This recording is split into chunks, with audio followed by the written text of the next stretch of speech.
Ils sont trois en fait à être des criminels. Il y a Napoléon Bonaparte, qui est un très grand criminel, et qui a proposé au général Riche, je pense, de rétablir l'esclavage ou d'exterminer la population de la Guadeloupe.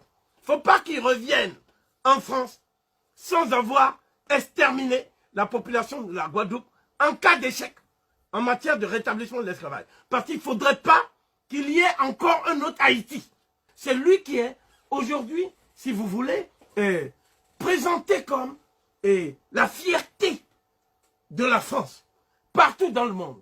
La France n'a pas à être fière d'avoir comme héros emblématiques des criminels de la nature de Napoléon Bonaparte. Le deuxième plus grand criminel, c'est Léopold II. Léopold II a supprimé la vie de 10 millions. Les chiffres varient. Certains parlent de 14 millions de Congolais. Donc, c'est un des plus grands macabres, les plus accablants qu'on puisse trouver dans le décompte des crimes, ce qu'on appelle des méga-crimes contre l'humanité. Et le troisième, qui lui est reconnu comme un criminel, c'est Hitler. Mais la différence, c'est que les deux autres, leurs crimes ont touché les Noirs. Donc, on a considéré qu'ils étaient des héros. Hitler, lui, il n'a pas eu le temps d'exterminer les Noirs. Il a d'abord exterminé les Blancs, et singulièrement les Juifs, et aussi les Tziganes, les homosexuels, les communistes, les infirmes. Parce que Hitler n'aimait pas que les infirmes puissent vivre, parce qu'il paraît que lorsqu'un infirme fait un enfant, l'enfant est dégénéré aussi. Donc il y avait des théories de l'eugénisme. Quelle est la différence entre ces trois plus grands criminels de l'histoire de l'humanité? Napoléon Bonaparte, il était ce qu'on appelle un criminel par préméditation. C'est-à-dire qu'il a prémédité ses crimes. Il les a même annoncés. Donc il y a deux phrases que nous pouvons rapidement citer. Donc il dit « Ma décision de détruire partout et par tous les moyens l'autorité des Noirs à Saint-Dominique, Haïti. Elles n'ont pas tant fondé sur des considérations de commerce et d'argent que sur la nécessité de bloquer à jamais la marche des Noirs dans le monde. Je veux des esclaves noirs dans toutes les colonies. La liberté est un aliment pour lequel l'estomac des nègres n'est pas préparé. Je crois qu'il faut saisir toutes les occasions pour leur rendre leur nourriture naturelle, entre parenthèses l'esclavage, en épurant des assaisonnements que commandent la justice et l'humanité.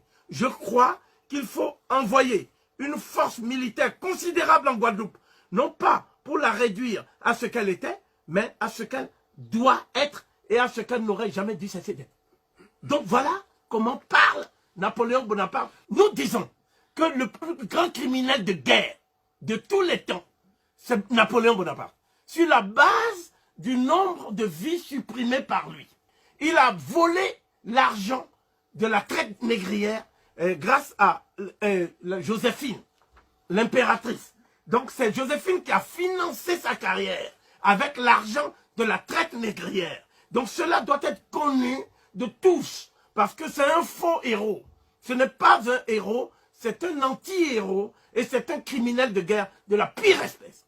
C'est l'historien spécialisé de la période napoléonienne, présente comme l'homme qui a donné à l'Europe ses lettres de noblesse et sa grandeur dans le concert des nations. Je dirais que c'est plutôt l'homme qui a apporté à l'Europe, si vous voulez, ce qu'on appelle la bassesse, l'ignominie, le crime érigé en épopée de gloire. Le deuxième plus grand criminel de tous les temps, c'est Léopold II. Lui, il a fait 14 millions de victimes. Parce qu'il n'a pas tué que des Congolais. Il a tué aussi des gens du Rwanda, du Burundi, et tout ça, mais c'est moins connu. Parce qu'il n'a pas coupé les mains et il n'a pas exhibé ces gens-là de cette manière.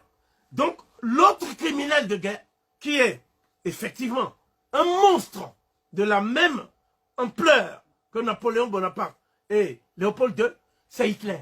Mais Hitler, il a commis la bévue de prendre pour cible des Blancs. Voilà pourquoi il est devenu l'incarnation du criminel par excellence. S'il avait pris pour cible des Noirs, il serait un héros. Voilà notre position.